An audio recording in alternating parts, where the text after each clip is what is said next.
welcome back to my channel. In today's video, I'm going to show you guys Jay's 1-month retention retwist, and the current product I am using is Lock It Up. So when I started at the beginning of his locks, I did use Lock It Up, and they have like other products on the line, which I will link below, that I also did use. And I liked using these products because they're like pomade, very light, like gel kind of like, but they don't have heavy buildup. So I really like using those because Jay has kind of like a finer texture of hair. His hair is not really textured and super curly, so I knew that it was going to take some time for his hair to lock up, so I didn't want to use any heavy products. And like just to let you guys know, I think it took about 6 to 7 months for his hair to completely lock. I'm pretty sure, and you guys will see that during these talks. So in today's video, we are going to talk a little bit about self-care, the importance of self-care, you know, things that you can do to implement self-care in your daily life, and you know, the overall impact that it will have on you once you begin to do this. So self-care is taking care of yourself by doing things that make you feel good. Self-care is really important for the reasons of, you know, we have to take care of ourselves. That is number one. If we are not taking care of ourselves, if we're not doing the things we need to do for ourselves, then we're not going to be happy. We're not going to be able to really function. And I feel like when we get older as adults, we kind of step away from that. We get so stuck in this revolving door where you have to work and pay bills and take care of your kids and take care of everyone else, but take care of yourself.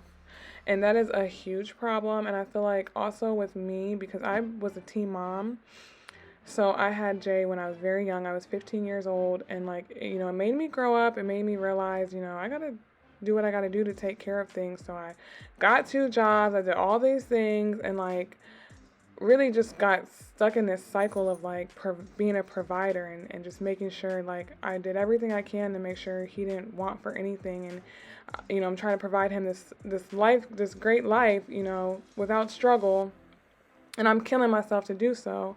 And like, I can honestly say, like, during all those years, you know, I have lacked self-care. I've stepped away from really, I wouldn't say taking care of myself, but I stepped away from doing the things that I like to do. And like, that's another thing I believe self-care is, doing things that you love to do. Like, we have to stay with that as adults, because that's really, those are the things that's going to bring us happiness, you know, especially if you're working to pay bills. You're not working because this is something that you want to do for the rest of your life, which that's another conversation for another day. So some things that you can do to implement your self-care is food choices. You know, eating healthier foods, paying attention to what you're putting in your body, not eating out as much, eating vegetables, eating fruits, you know, just really trying to be healthy. Drinking a lot of water is super important for self-care. Exercise, you know, getting that exercise in on a daily basis. If you're not one of those people who love to go to the gym, you're not a gym rat, then it may not be for you, but you can also go on walks, take your dogs on walks, go on hikes with a friend. You know, that's another form of exercise. Meditation, yoga is another form of exercise. I love to do yoga. It really helps relax me, and it also feels like a workout sometimes too. Sleep, you have to make sure you're getting adequate amount of sleep, and you know, of course, pampering yourself.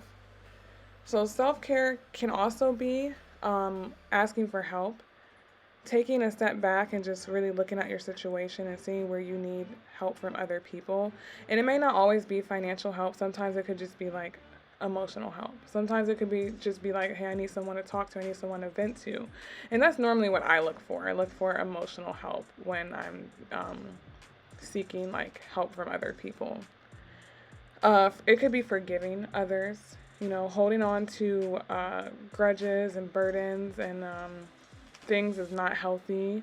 So that can be a form of self-care. Forgiving yourself. It could be saying no. That's another thing we talked about in the last video. Saying no to people, setting boundaries. It could be staying home, being alone, spending time with yourself, getting to know yourself and who you truly are. and putting yourself first. So self-care doesn't have to be complicated. It could be something as simple as making your bed, journaling, decluttering your house, cleaning your house, organizing, doing daily affirmations. I am big on those. I'm big on affirmations. I'm big on self-talk, positive self-talk. Like, I'm always going to preach that to anybody who I'm dealing with or talking to. Anybody that knows me knows I try my hardest to stay positive, because I feel like your mindset is going to create, your motivation in life. If you don't have a good mindset, you're not going to want to do nothing in your life. You're not even going to believe you can do the things that you can do. So it starts with us. It starts with what we tell ourselves and what we put out. Music is another form of self-care. Music is something that I feel like, people have in common. Music makes us feel good. Music makes us feel alive. For me, listening to certain songs is a form of self-care, and just vibing out, dancing. I love to do those. So, self-care is proven to reduce and eliminate anxiety and depression. If you suffer from that, try to make a little bit more time for yourself. It is proven to reduce stress, improve concentration, increase happiness, and increase your self-esteem. Self-esteem is very important. The way we feel about ourselves reflects, the way that we treat others and the way that we deal with situations. So some signs of stress, if you're not aware, which I feel like some of us may know when we're stressed, some of us may not know when we're stressed, is you may feel anxious. You may feel like you are not able to concentrate. You may be sad, not happy, overwhelmed, irritable, have a short temper, and you may always be tired. So some tips, some things that you can do to pay attention to it is pay attention to your physical health. Make sure you're taking care of yourself. If something's wrong, go to the doctor. Getting enough sleep, that's the issue for me. I don't get enough sleep. I'm always trying to find other things to do. So that's something I've been working on, is getting on a better sleep schedule. Identifying things that matter to you. Sometimes just take a list of things that you feel are important to you, your hobbies, and try to find a way to implement those in your daily routines.